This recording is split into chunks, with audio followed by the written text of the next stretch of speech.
They said it couldn't be done. And they were kind of right. COP26 dragged a day past its deadline, with India refusing to sign on to the agreement as written, eventually allowed to do a last-minute rewrite that defanged the language. Then finally the deal was reached. I apologise for the way this process has unfolded, and I'm deeply sorry. The COP president and others lamenting the watering down. It's a death sentence for the poorest people on the planet.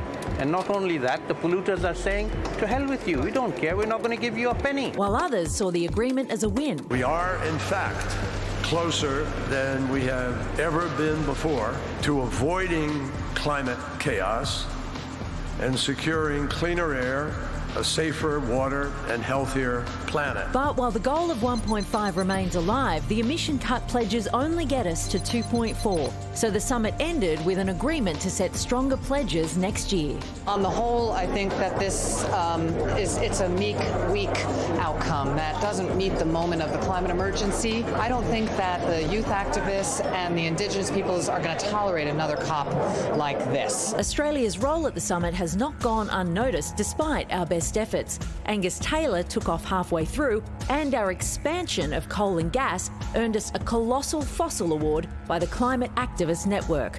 Not the gong you really want to get. This is language we've seen for a decade, and it hasn't really done anything because Australia just turns around and says, well, all of our fossil fuel subsidies are incredibly efficient. Few countries are as worried as island nations like Tuvalu, which is now dealing with the possibility that it may disappear entirely within decades. Our response to climate change should never depend on whether our domestic response to climate change would get us re-elected in the next elections. So does the end of the conference mark the end of the pressure or the start? Well, His Excellency Anote Tong is the former president of the Pacific Island nation of Kiribati, and he joins us now. Anote, it was said going into the Glasgow summit that the future of the planet depended on what happened during these talks. So did it deliver? Have we done enough to save the planet? No, not by any means. And I think that is absolutely clear. As I said, the Secretary General has said, we're still way short. The science has said we're still short. What we are experiencing on the ground in different parts of the world clearly indicate that something is terribly wrong. In Australia, you have your own experiences. And so, what else needs to be said in order to convince us that we are still not delivering what needs to be delivered? Anote, from an outside eye, separate from Australia for the moment, it seems like COP26 was a big chance for countries who are doing very well in terms of emissions to brag about how well they're doing, while big emitters simply weren't there. Are summits like this actually useful in real-world terms?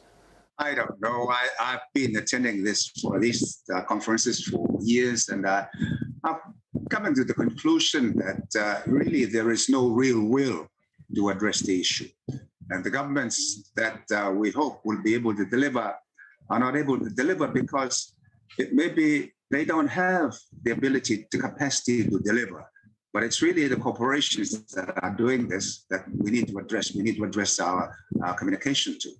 And of course, there's been suggestions, very, very real suggestions, that maybe the fossil fuel industry is very much in bed with some of our political leaders who continue to not to deliver on this. And so I really am not having a lot of optimism on what will happen in the future. It's disappointing. You see political leaders from all around the world flying into Glasgow to talk.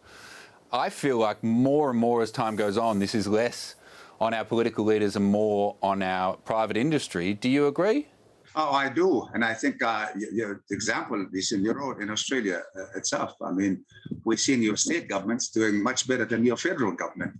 That was also the case with the United States when, with the Trump administration, the US was in the process of withdrawing from the Paris Agreement. But the states were delivering. And so I think it's come to the stage where the civil society, the private sector, is actually seeing the writing on the wall and beginning to deliver. But most regrettably, our governments are not doing that. And I've always never been able to understand why not. Anote Tong, thanks for your time tonight. Very welcome indeed. Thank you.